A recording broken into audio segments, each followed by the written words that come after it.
नमस्कार मित्रांनो, true voice मराठीमध्ये तुमचं मनापासून स्वागत आहे. आज मी तुम्हाला सांगणार आहे अशी कथा जिथे लोक मरत होते पण कोणीही सिद्ध करू शकत नव्हतं की ही हत्या आहे. डॉक्टर म्हणत होते हा नैसर्गिक मृत्यू आहे. पोलीस फाईल बंद करत होते आणि कुटुंबे वेदनेत बुडत होती. पण या सगळ्याच्या मागे एक अंधार होता जो हळूहळू उघड होत गेला. ही कथा सुरू होते वरुणानगर नावाच्या समुद्रकिनारी वसलेल्या शहरात, जिथे पावसाचे दिवस जास्त आणि रस्त्यांवर कायम ओलावा असतो. सकाळची वेळ होती. ट्रॅफिक सिग्नलवर नवीन नावाचा तरुण आपल्या बाईकवर थांबला होता. तो साधा आयुष्य जगणारा मुलगा होता. ऑफिसला जात होता. त्याच्या बाजूला काळ्या रेनकोटमध्ये एक व्यक्ती छत्री घेऊन उभी होती. हलकीशी धडक झाली. त्या व्यक्तीने सॉरी म्हटलं आणि पुढे निघून गेला. नवीनने याकडे लक्ष दिलं नाही, पण 2 मिनिटांत त्याच्या शरीरात अचानक कमजोरी आली.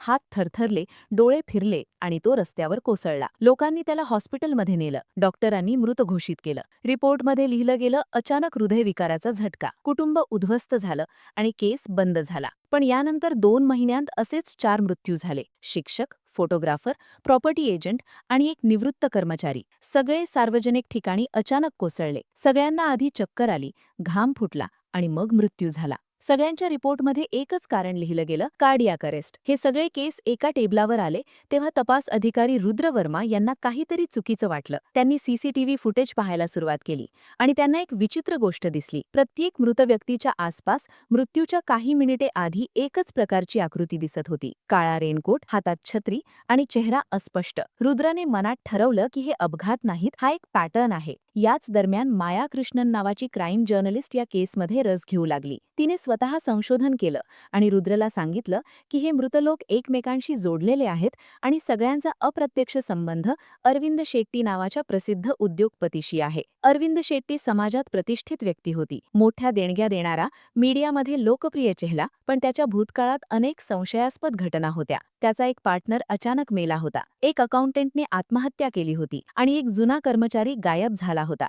रुद्राने अरविंदवर लक्ष केंद्रित केलं, पण कोणताही ठोस पुरावा मिळत नव्हता. तोपर्यंत अरविंदचे 2 माजी सहाय्यक, किरण आणि विकास, पोलिसांच्या ताब्यात आले.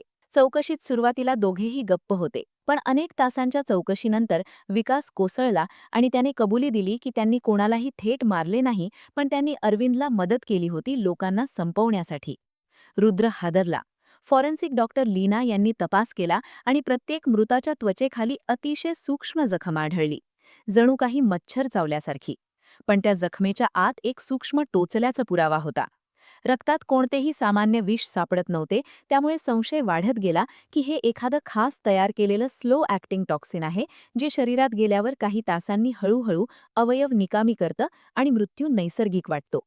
चौकशीतून हळूहळू सत्य समोर येऊ लागलं. अरविंदचा भूतकाळ वेदनेने भरलेला होता. तो लहानपणी गरीब होता. अनेक लोकांनी त्याचा वापर केला होता. त्याला फसवलं होतं, ब्लॅकमेल केलं होतं आणि त्याच लोकांनी त्याच्या आयुष्यावर खोल जखमा केल्या होत्या. हेच लोक नंतर यशस्वी झाल्यावर त्याच्या मार्गात अडथळे बनले होते. अरविंदने स्वतःशी शपथ घेतली होती की तो असा बदला घेईल की कोणीही त्याला खुनी म्हणू शकणार नाही आणि म्हणूनच त्याने अशी पद्धत निवडली जिथे मृत्यू नैसर्गिक भासेल. चौकशीत आणखी धक्कादायक गोष्ट समोर आली की अरविंदची पत्नी नंदिनीही या सगळ्यात सहभागी होती. ती केवळ पैशासाठी आणि संपत्तीसाठी नव्हे, तर स्वतःच्या सत्तेसाठी या प्लॅनचा भाग बनली होती. तीच काही पीडितांची माहिती अरविंदपर्यंत पोहोचवत होती आणि त्यांना टार्गेट करण्यात मदत करत होती. रुद्राने पुरावे गोळा केले आणि अटक वॉरंट मिळवलं. पण जेव्हा पोलीस अरविंदच्या घरी पोहोचले तेव्हा घर रिकामं होतं. टेबलवर फक्त एक काळी छत्री ठेवलेली होती आणि एक साधा कागद होता, ज्यावर लिहिलं होतं की तुम्हाला माझं अस्तित्व कळलं, पण तुम्ही कधीही सिद्ध करू शकणार नाही की मी गुन्हा केला आहे. एअरपोर्टच्या सीसीटीव्हीमध्ये एक व्यक्ती काळ्या रेनकोटमध्ये छत्रीसह जाताना दिसली, पण चेहरा ओळखू येत नव्हता. अरविंद पुन्हा एकदा गायब झाला.